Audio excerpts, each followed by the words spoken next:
உங்களுடைய உள்ளத்துக்குள்ளே, உங்கள் ஆவிக்குள்ளே, உங்கள் ஆத்துமாவில், உங்கள் இருதயத்தை திறந்து பார்த்தா வாக்குத்தத்தங்கள் நிறைஞ்சிருக்கணும், புதிய காரியங்கள் நிறைஞ்சிருக்கணும்.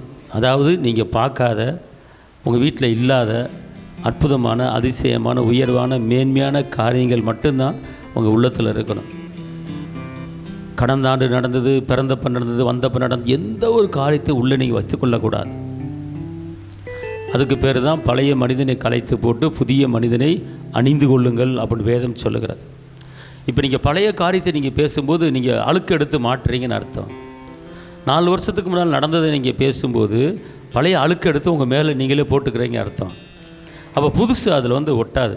அதனால் கர்த்தர் சொல்கிறாரு, மகளே, மகனே, நீ எந்த ஒரு பழைய காரியத்தை நீ பேசாத, கடந்ததை நினைத்து கலங்காதே, நடந்தது எல்லாவற்றையும் நீ மறந்து விடு. முடிஞ்சு போச்சு, அவ்வளோதான். இதான் உனக்கு மனைவி, இதான் உனக்கு கணவன் சொல்லி முடிஞ்சு போச்சு. இனிமேல் ஒன்றும் செய்ய முடியாது, தலையெழுத்து, அவ்வளோதான். அப்போ இதை வச்சு நீ பேலன்ஸ் பண்ணி எப்படி குடும்பத்தை ரன் பண்ணணுமோ அதுக்கு தகுந்தாப்பில் நீ பேலன்ஸ் பண்ணி குடும்பத்தை ரன் பண்ணணும். அதுக்கு இப்படி ஆகி போச்சு, என் வாழ்க்கை தோற்று போன வாழ்க்கை ஆகி போச்சு, கலங்க வேண்டாம். எவ்வளோ நாளைக்கு வாழ்ந்துட்டு போகிறீங்க? நமக்கு ஒரு பரலோகம் ரெடியாக வச்சுருக்காரு, நம்ம அங்கே போக வேண்டிய ஆள். அதனால் இது ஓடிடும் ஜல்லு. ஒரு நாளைக்கு, ஒரு வருஷம் ஒரு 1000 வருஷம் மாதிரி ஓடிடும், ஜல்லுன்னு ஓடிடும். கவலைப்படாதீங்க. இந்த நாளிலே கர்த்தர் ஒரு சில புதிய காரியத்தை உங்கள் குடும்பத்துக்கு செய்கிறதுக்கு ரெடியாக வச்சுருக்கிறார். இப்போ திடீர்னு நாளைக்கு ஒரு 2 லட்சம் உங்கள் கைக்கு வருதுன்னா அது ஒரு புதிய காரியம். திடீர்னு ஒரு வேலை வந்துருச்சா, புதிய ஒரு மகனுக்கு, உங்கள் மகளுக்கு ஒரு வேலை புதுசாக வந்துருச்சா, ஒரு புதிய காரியம். அல்லது உங்களுக்கு வராத பணம் திடீர்னு உங்களுக்கு கையில் வந்துருச்சா, அது புதிய காரியம். அல்லது உங்கள் சொந்தக்காரங்க பேசாதவங்க உங்கள்கிட்ட மன்னிச்சுக்க, இனிமேல் திறந்து நான் பேசுகிறேன்னு சொல்லிட்டாங்கன்னா அது ஒரு புதிய காரியம்.